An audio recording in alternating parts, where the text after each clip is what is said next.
다음은 얼마 전 정읍에서 벌어진 살인사건과 관련하여서 그 진상을 以上で終わります。はい、どうもありがとうございます。ありがとうございました。 그 진상을 알아보는 시간입니다. 피의자인 남편의 최초 상담자였던 오미홍현 상담소장의 사건별 정황을 들어보는 시간을 갖도록 하겠습니다. 오명원 소장님은 현재 被害者の直系ですけども、これは先生どうしましょうか。はい、新天地の被害の状況なんですけども、はい、これ要約してメールで送るようにした方がいい。はい、はい、私はもうここで退席します。はい、はい、ありがとうございます。ありがとうございます。 네, 현재 한국기독교학동총회 이단대책위 연구분과위원장으로 사역하고 계십니다. 안녕하십니까. 저는 지난 6월 16일 오후 5시경에 일어난 정읍 살인사건의 가해자 노모 씨를 사건 이틀 전에 상담해준 오명현 목사입니다. 저는 현재 전북기독교연합회 이단대책위원장으로 활동하고 있습니다. 그 어떤 경우에도 일어나지 말아야 할 참 충격적인 사건이 일어나는 것에 대해서 지금도 참 마음이 아프고 충격을 금할 수가 없습니다. 먼저 어머니를 잃은 두 자녀들과 가족을 잃은 유족들에게 진심으로 위로를 드립니다. 종교 문제로 발단된 이와 같은 사건이 재발되지 않도록 이런 자리를 마련해 주신 관계자 여러분들에게 감사드립니다. 저는 오늘 이 자리에서 지난 6월 16일 정읍에서 일어난 살인사건 전에 가해자 노모 씨와의 상담 내용을 일자별로 발표하겠습니다. 6월 15일 오전 11시 57분에 최초의 전화를 받았습니다. 첫 마디가 자신의 아내가 신천지에 빠져 가출을 했는데 어떻게 해야 하는지 상담을 받고자 전화를 했다는 것입니다. 상담사로서 내담자 노모 씨에게 확인차 몇 가지 질문을 했습니다. 첫째로 아내가 신천지에 빠진 것을 어떻게 알았느냐. 노모 씨 말하기를 불과 며칠 전에 아내가 가출한 다음에 신천지에 빠졌다는 것을 알았다는 것입니다. 노모 씨는 말하기를 아내가 언제부터인지 비밀스러운 행동을 하기에 다른 남자가 생긴 줄 알고 아내에게 다른 남자가 생겼으면 솔직히 말해달라. 그러면 깨끗이 정리해주겠다. 이렇게 말했더니 아내가 말하기를 다른 남자가 생긴 것이 아니라 신천지 공부를 마쳤다고 말을 했다는 것입니다. 그래서 신천지는 사입인데 왜 거기를 가느냐라고 말하자 거기에서 이안을 많이 받는다라고 말하더랍니다. 둘째로 아내가 신천지에 빠졌다는 물증이 있는가 물었더니 노모 씨는 아내가 직접 신천지 공부를 했다고 말했을 뿐 아니라 아들도 엄마를 따라서 함께 그곳에 공부를 하러 갔었는데 아들은 몇 번 가고 가지 않았다고 말했습니다. 또한 딸도 엄마를 따라서 신천지 공부를 했고 엄마를 따라간다고 하기에 아내에게 왜 어린아이의 일생을 망치려고 하느냐 항변적으로 이야기를 했다고 합니다. 셋째로 아내가 언제 가출했으며 가출 이후에 경찰에 신고를 했는가 물었더니 아내가 주말 약 6월 11일경에 가출을 해서 월요일에 경찰서에 가서 가출 신고를 했다는 것입니다. 저는 가출 신고를 했으니 기다려 보라고 하고서 1차 통화를 마쳤습니다. 2차 통화는 그날 오후 12시 55분에 이 부부는 아내가 들어오면 혹시 상담해 주실 수 있는가를 묻는 정도였고 저는 잘 데리고만 오면 상담해 주겠다고 하고 통화를 마쳤습니다. 세 번째 전화 상담은 동일 15일 오후 4시에 통화가 되었습니다. 노모 씨는 말하기를 갑자기 아내로부터 전화가 왔는데 아내가 이혼을 해달라, 여기에서 위안을 많이 찾는다고 하면서 이혼을 해달라고 하더랍니다. 노모 씨는 아내가 약 1년 전부터 거짓말을 하고 뭔가 물어보면 말을 잘 하지 않고 그냥 넘기는 일이 있어서 남자 문제인 줄 알았는데 알고 보니 신천지에 빠진 것이었고 그 사실을 최근에 알았다는 것입니다.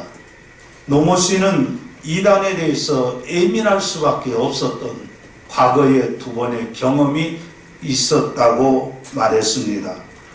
그래서 그 노모 씨는 아들도 그곳에서 보내오는 강의 동영상을 보고 아내가 딸 아이를 그곳으로 데려간다고 하면서 정리를 하자고 하더랍니다.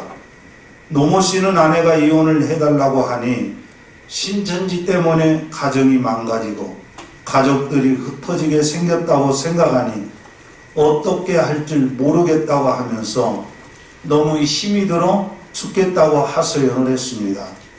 그러면서 아내와 사실은 경제적인 문제로 이장 이혼을 했고, 그렇지만 아내가 거주지를 옮기지도 않았고 가출하기 전까지는 한 집에서 살았다는 것입니다. 그런데 아내는 계속 내일 만나서 정리하고 헤어지자고 말하니까 노모 씨는 차라리 내가 죽고 말아야겠다 하면서 아들에게 편지도 써 놓았다고 말했습니다. 그에 대해서 저는 이렇게 상담해 줬습니다. 사이비 종교로 인한 가정 파괴 사례를 오랫동안 봐온 저는 노모 씨에게 부탁하기를 아내에게 폭언이나 폭행을 하지 말고 혹시 폭행 비슷한 것도 하면 안 됩니다라고 권고했고, 아내가 만나자고 하면 아내에게 카페에서 만나지 말고 집으로 들어와서 아이들과 함께 대화를 하자라고 제안을 하라고 권고했습니다.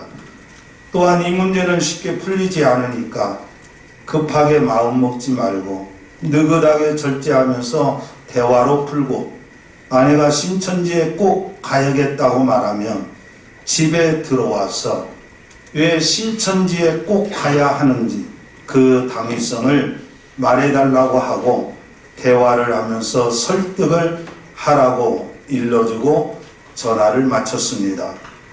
노모 씨와 4번째 전화 상담은 살인사건이 있었던 그날 오전 9시 50분에 통화를 했습니다. 노모 씨는 아내에게서 전화가 왔는데 이혼해달라, 결별하자, 정리하자 아주 확고하게 말을 하면서 딸아이를 데리고 가겠다고 하기에 아기가 어린데 그것이 가능하냐 물었더니 변호사를 이미 선임했다고 하고 아내가 혼자 나가는까지는 어쩔 수 없다 하지만 아직도 초등학생인 선택권도 없는 아이까지 데리고 간다고 하고 아이도 엄마를 따라간다고 하니 이제 그 아이의 일생이 어떻게 되겠는가.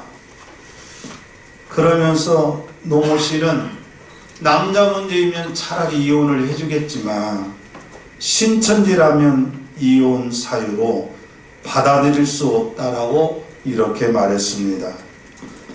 처남댁에게 종교는 자유가 있으니까 종교에 의해서 폄하할 생각이 없다. 그러니까 종교 생활은 해도 집에는 와야 될 것 아니냐. 보편적인 삶의 잣대를 대고 살아야지 이게 뭐냐 라고 말했다고 합니다. 지루한 법적 대응을 과연 내가 할 수 있을까? 지금 심정은 자신의 삶을 내려놓고 싶다고 말했고, 즉 자신이 차라리 죽고 싶다는 말을 했습니다. 여러 상황으로 아이들은 아이들대로 온 집안이 풍비박살 나니까 신천지를 알면 알수록 분노가 치밀어 온다. 또한 우리 아이도 그곳에 가면 본인의 자의에 의해서 사는 삶이 아니라는 것을 아니까 분노가 치밀어 온다라고 말했습니다. 오전에 아내와 통화할 때에 내가 자네를 찾으려면 못 찾겠는가 그렇게 말하니까 찾으려면 찾아봐라. 그러면 다른 도시로 가버릴 것이다 라고 말하더랍니다. 게다가 초등학생 딸아이가 그곳에 가서 산다고 하니까 피가 거꾸로 솟더라고 말했습니다. 저는 이 부분에 대해서 이렇게 상담했습니다. 절대 흥분하지 말고 차분하게 대하시고, 선생님의 인생이 남의 인생이 아니니까 이런 때에 낙심도 하지 마시고 차분한 마음을 가지셔야 나중에 선생님이 더 행복하게 살 수 있는 길이 얼마든지 올 것입니다. 법적으로 무엇을 하고 윤리적으로 어떻게 대응을 해야 하는가를 찾으시면 됩니다. 라고 진정시키고, 아내가 가출하고 안 들어올 경우 1인 시위를 해라. 그러면 이제 돌려보내줄 것이다. 절대로 성급하게 분노를 하거나 절제하지 못하면 일이 풀리지 않는다. 그러니 인내해야 한다 권고했습니다. 그리고 그 노모 씨에게 오늘은 아내를 만나지 말라. 오늘은 아내를 만나지 말라고 7번 정도 제가 권고를 했습니다. 오늘은 만나지 말고 차라리 피하고 느긋하게 기다리면서 아내가 그곳에서 뭔가 깨닫기를 기다리고 선생님이 성자같이 말을 해야 한다라고 권고했습니다. 그러나 오늘은 만나지 말라고 여러 번 권고를 했지만 안타깝게도 그날 큰 사건이 일어나고 말았습니다. 크게 두 번째로 신천지 예수교 성명서에 대한 반박을 합니다. 먼저 신천지 집단은 이번 사건에 대해서 씻을 수 없는 하품을 당한 자녀들의 명예와 그들의 앞날을 염려하고 그들에 대한 대책을 먼저 밝혔어야 했고, 이런 잦은 불상사의 원인이 자신들의 은밀하고 속임수의 가르침 때문은 아니었는지를 되돌아봤어야 합니다. 그런데 신천지 집단은 유족들의 대책과 반성은커녕 지난 6월 28일자 조선일보 27면 하단에 성명서를 내며 엉뚱하게도 이단 상당수 목사들 때문이라는 허위 주장을 했습니다. 지난 6월 16일에 일어난 사건은 신천지의 모략천도와 비밀스런 포교행위 등 가족 갈등으로 인하여 원인이 되었던 것입니다. 노모 씨는 기독교인도 아니었습니다. 그러나 신천지가 사이비 집단이라는 것을 알았기에 아내가 남편인 자신을 속이면서 신천지 공부를 했다는 것에서 충격을 받았던 것입니다. 가족을 속이는 것은 당연히 가족 간의 불신의 원인이 되고, 거짓말은 더욱 부부간의 화목을 깨는 원인이 되는 것입니다. 신천지는 이번 사건을 사실대로 보도한 CBS 방송국 앞에서 이세를 부리며 시위를 했습니다. 이게 적반하장의 파렴치한 행위가 아니고 무엇입니까? 신천지는 교활한 방법으로 자신들의 교리를 가르쳐서 수많은 젊은이들의 인생을 파탄내고 그로 인해서 참 꿈이 있는 청춘들의 삶을 낭비했고 그들의 인생을 피폐화시킨 책임을 져야 할 것입니다. 마지막으로 윤석열 대통령님과 여야 국회 의원님들에게 호소합니다. 헌법 제30조에는 종교의 자유를 보장하고 있지만 제37조 2항에서는 공공질서에 위배되는 일들을 제재하라고 했습니다.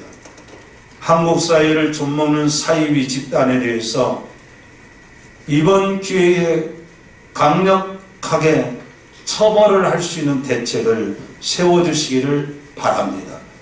대한민국의 법을 제정하는 국회의원 여러분, 반사회적 종교 행위를 하는 사이비 집단에 대해 엄벌을 내릴 수 있는 법안을 제정해 주시기 바랍니다.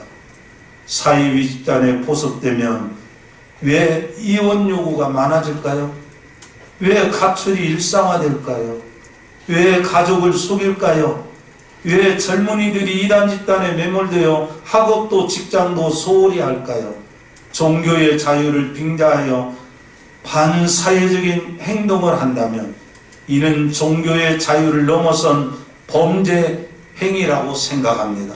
종교와 관련하여 더 이상 한국 사회의 근간이 되는 가정의 행복이 깨어지는 이런 일들을 막아야 한다고 생각합니다. 어떤 경우에도 종교 때문에 폭력과 살인이 일어나지 않도록, 특히 원인 제공을 하는 집단에 대해서는 강력하게 처벌할 수 있는 법안을 제정해 주시기를 호소하면서 끝까지 경청해 주신 모든 분들과 언론사 관계자들과 기자님들에게 감사드립니다. 이상입니다.